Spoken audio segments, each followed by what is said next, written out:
Magandang gabi po. Narito na po ang magiging lagay ng panahon ngayong gabi at bukas ng Biyernes, December 29, 2023.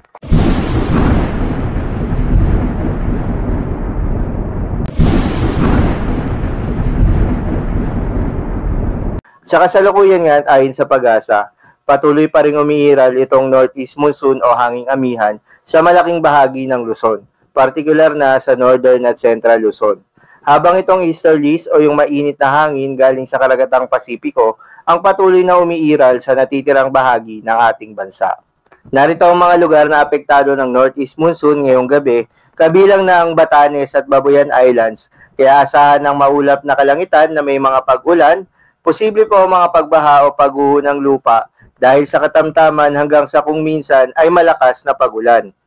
Para naman sa Visayas, Mindanao, Mimaropa at Bicol Region, asahan ng bahagyang maulap hanggang sa maulap na papawirin na may kasamang isolated rain showers or thunderstorms, dulot naman yan ng easterlies at mga localized thunderstorms. Posible rin po ang mga pagbaha o pagguho ng lupa during severe thunderstorms. Para naman sa Metro Manila at nalalabing bahagi ng Luzon, asahan ng bahagyang maulap hanggang sa maulap na kalangitan na may isolated light rains. Dulot naman yan ng northeast monsoon. Iba yung pag-iingat po sa ating mga kababayan na inuulan na ang kanilang lugar noong mga nakaraang araw pa. Kaya naman huwag kalimutan na magdala ng payong o anumang pananggalang sa ulan kapag lalabas ng kanilang mga tahanan.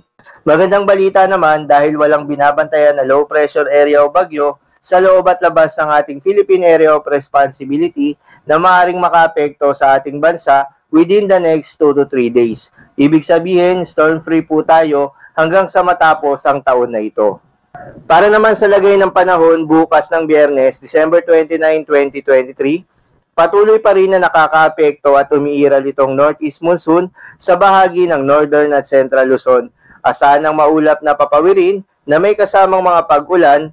Meanwhile, isolated light rains naman ang maaaring maranasan sa northern at central Luzon, pati na rin sa Calabarzon at Metro Manila. At sa nalalabing bahagi naman ng Luzon, Mimaropa at Bicol Region, magpapatuloy yung posibilidad ng mga isolated rain showers or thunderstorms. Para naman sa lagay ng panahon sa Visayas at Mindanao, asahan pa rin ang mainit at malinsangan na panahon na may mga tsansa pa rin ng mga pulupulong mga pagulan, pagkidlat at pagkulog, kadalasan sa hapon o sa gabi. Para naman sa lagay ng mga dagat baybayin, magandang balita po ayon sa Pag-asa ay wala na pong nakataas na gale warning sa anumang seaboards ng ating bansa. Pero asahan dito sa may northern Luzon, eastern section ng Luzon, Visayas at Mindanao, asahan ng moderate to rough na kondisyon ng karagatan. Para naman sa western section ng ating bansa, asahan naman ang slight to moderate na kondisyon ng karagatan.